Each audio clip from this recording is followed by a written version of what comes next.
Nakaumang po ang dagdag bawa sa presyo ng petrolyo sa susunod na linggo.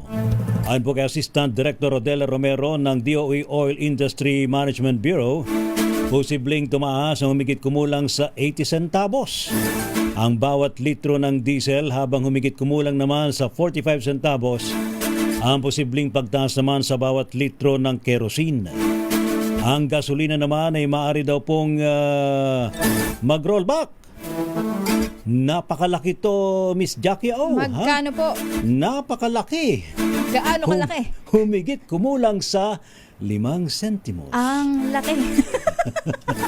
Nakabawasan sa bawat litro po ng gasolina.